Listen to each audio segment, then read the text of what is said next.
சிவபெருமானை வழிபாடு செய்பவர்கள் ஒவ்வொருவருக்கும் பிரதோஷம் என்றால் என்ன என்பதை பற்றி கண்டிப்பாக தெரிந்திருக்கும். அதே சமயம் சனி மகா பிரதோஷத்தின் விசேஷங்களும் தெரிந்திருப்பார்கள்.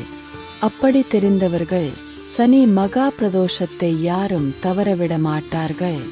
தவறாமல் அருகில் இருக்கும் சிவன் ஆலயத்திற்கு சென்று விரதமிருந்து வழிபாடு செய்யும் வழக்கம் பலருக்கும் இருக்கிறது. அப்படிப்பட்ட வழிபாடு செய்யும் பொழுது செய்ய வேண்டிய சில செயல்களை பற்றிதான் இந்த ஆன்மீகம் குறித்த பதிவில் நாம் பார்க்க போகிறோம்.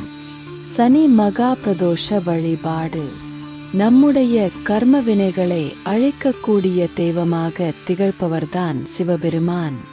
சிவபெருமானை வழிபடும் பொழுது நமக்கு கஷ்டங்கள் வரும். அந்த கஷ்டங்களை சமாளித்து நாம் வெளியே வரும்பொழுது நம்முடைய கர்ம வினைகள் முற்றிலும் நீங்கிவிடும். இதனால் நமக்கு இருக்கக்கூடிய தோஷங்களும் நீங்கி நன்மைகள் உண்டாகும். அவ்வளவு அற்புதமான ஆற்றல் கொண்ட சிவபெருமானை சனி மகா பிரதோஷத்தன்று வழிபாடு செய்யும் முறையை பற்றி தெரிந்து கொள்வோம். விரதம் இருந்து வழிபாடு செய்யும் வழக்கம் இருப்பவர்கள் அவர்களின் முறைப்படியே விரதம் இருந்து வழிபாடு செய்து கொள்ளலாம். விரதம் இருக்க இயலாது மாத்திரை உண்ண வேண்டும் என்று நினைப்பவர்கள் தங்களால் இயன்ற அளவு எளிமையான உணவுப் பொருட்களை உட்கொண்டு விரதம் இருக்கலாம். இதில் குறிப்பிடத்தக்க ஒன்றாக கூறப்படுவது என்னவென்றால் அரிசி சம்பந்தப்பட்ட உணவுகளை எடுத்துக்கொள்ளக்கூடாது என்பதுதான்.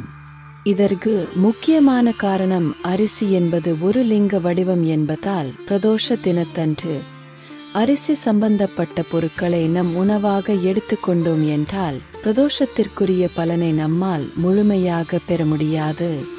அதனால் அரிசி சம்பந்தப்பட்ட உணவுகளை தவிர்த்துவிட்டு பிற எளிய உணவுகளை உட்கொண்டும் சிவபெருமானை வழிபாடு செய்யலாம். பிரம்ம முகூர்த்த நேரத்தில் எழுந்து சுத்தமாக குளித்து முடித்துவிட்டு வீட்டில் இருக்கும் சிவபெருமானின் படத்தை அல்லது லிங்கத்தை சுத்தம் செய்து சந்தனம் குங்குமம் வைத்துக் கொள்ளுங்கள்.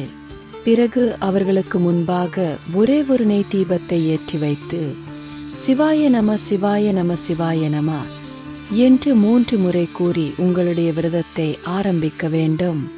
அன்றைய தினம் அருகில் இருக்கக்கூடிய ஆலயத்திற்கு சென்று வழிபாடு செய்வது என்பது மிகவும் சிறப்பு. அதிலும் குறிப்பாக பிரதோஷ நேரத்தில் வழிபாடு செய்வது என்பது பல அற்புதமான பலன்களை தரும். வீட்டிலிருந்தே பிரதோஷ வழிபாடு செய்பவர்கள் தங்கள் வீட்டில் இருக்கக்கூடிய லிங்கத்திற்கு மஞ்சள் நீரினால் அபிஷேகம் செய்ய வேண்டும். இப்படி அபிஷேகம் செய்வதன் மூலம் நம்முடைய கர்ம வினைகள் நீங்குவதோடு தடைப்பட்டிருக்கும் மங்களகரமான நிகழ்ச்சிகள் அனைத்தும் தடையின்றி வெற்றிகரமாக நடைபெறும் என்று கூறப்படுகிறது. இதிலும் குறிப்பாக கஸ்தூரி மஞ்சளை பயன்படுத்தி பன்னீர் ஊற்றி கரைத்து அபிஷேகம் செய்வது என்பது இன்னும் அதிக பலனை தரும் என்றே கூறலாம்.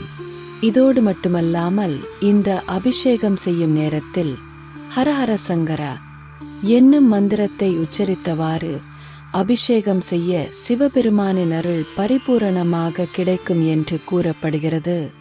நம்முடைய கர்ம வினைகளை தீர்க்கக்கூடியவர் சிவபெருமான் என்பதால் பிரதோஷ தினத்தன்று நம்மால் இயன்ற அன்னதானங்களை நாம் செய்யும் பொழுது நம்முடைய கர்ம வினைகள் விரைவிலேயே குறையும். மிகவும் எளிமையான இந்த வழிமுறைகளை முழுமனதோடு பின்பற்றுபவர்களுக்கு சிவபெருமானின் பரிபூரண அருள் கிடைக்கப் பெறுவதோடு மங்களங்கள் அனைத்தும் தடையின்றி நடைபெறும். வினைகள் முற்றிலும் நீங்கும் என்ற தகவலை கூறி இந்த பதிவினை நிறைவு செய்து கொள்கிறோம்.